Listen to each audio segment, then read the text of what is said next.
Okay, let's dive into this. Welcome back, everyone, to another explainer. Today, we're unpacking a really chilling piece of short fiction titled The Reflection of Ria's Shadow. It's a masterful example of atmospheric storytelling and, honestly, pure psychological suspense.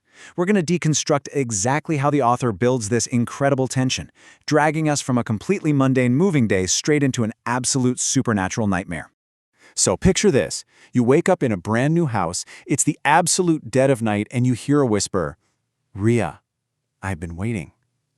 Right? That single isolated quote perfectly sets the eerie tone of our source text. It is literally the ultimate hook. We have no idea who is waiting or why, but instantly, the stakes feel deeply personal and, well, incredibly terrifying. Part 1. The New House. A quiet, empty start. And this brilliantly illustrates where the real narrative friction begins. It's all about how completely differently these characters perceive their new environment.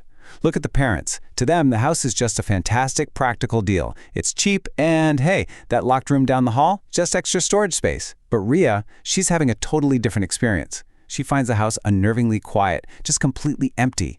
She's fundamentally uncomfortable from day one. It's like she's sensing this subtle danger, while the adults around her are completely oblivious, totally blinded by a good bargain. Which brings us to the mother-specific warning. Don't go in there, it's just storage. Now, this seemingly innocent line of dialogue serves a massive structural purpose in the story. It perfectly establishes the absolute focal point of the mystery. By declaring this always locked room at the end of the hallway off limits, it instantly becomes this beacon of curiosity and dread for Ria, because we know, and Ria definitely knows, it is absolutely not just storage.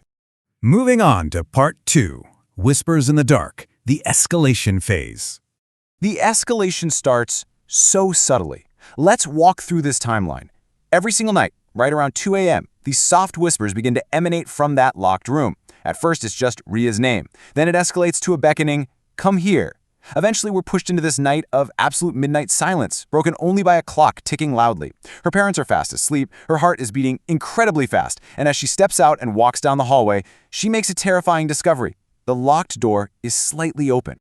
I'm sure it was closed. Ria just freezes as she realizes the physical reality of the house has shifted. This single thought marks the exact moment the established rules of the house are completely shattered. I mean, a locked storage room doesn't just open itself, right? This realization brilliantly bridges the gap between psychological unease and undeniable physical danger. And right then, the voice calls out again, louder this time. Part 3. The Mirror Trap, the climax of the story. Let's move to and see how this builds. Ria, with her hands literally shaking, pushes the door wide open and crosses the threshold into a freezing cold room. Inside, she looks at the only object in there, an old mirror standing in the corner. Step 1, she sees her reflection. Normal enough, right? But then, Step 2, the reflection smiles. And Ria isn't smiling. She steps back in absolute terror. And then the truly impossible happens for Step 3. The reflection slowly raises its hand and physically presses it against the inside of the glass. The barrier between the real world and the mirror world is broken. And then comes the whisper from behind the glass. "Let me out." This chilling demand from the entity is such a brilliant twist. It draws our complete attention to the terrifying, impossible nature of what's happening here. The thing in the mirror isn't a reflection at all, actually. It's a prisoner. And it is desperately looking for a way to escape into our world. So the crucial point is this: who is really trapped? Just as Ria turns to run, the door violently slams shut behind her. The room goes completely pitch black. The hunter has become the hunted, and the roles are instantly, terrifyingly reversed. Surrounded by absolute darkness, this is the very last thing Ria hears. Now it's my turn. But here is the truly horrifying detail from the text. She hears her own voice, whispering this from the mirror. It confirms that the supernatural trap hasn't just been sprung, it's been successfully completed. The entity has claimed Ria's voice and her place. Part 4. The Morning Aftermath, a Quiet Resolution. The chaos of the night ends, and we are now experiencing the narrative entirely from the perspective of Ria's oblivious parents. They notice some strange behavior the very next morning. Ria is sitting quietly at the breakfast table, just smiling. But her parents notice that her eyes look different. Now, what's really interesting about this slide is how much it conveys without explicitly stating the horror.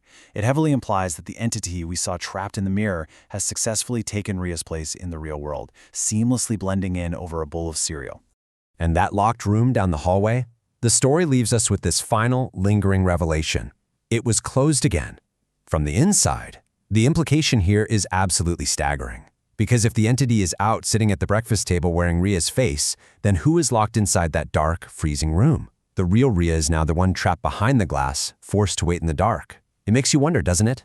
The next time you look into an old mirror and the room feels just a little too cold, are you absolutely sure the reflection looking back is actually you? Thanks for exploring this chilling story with us today on This Explainer.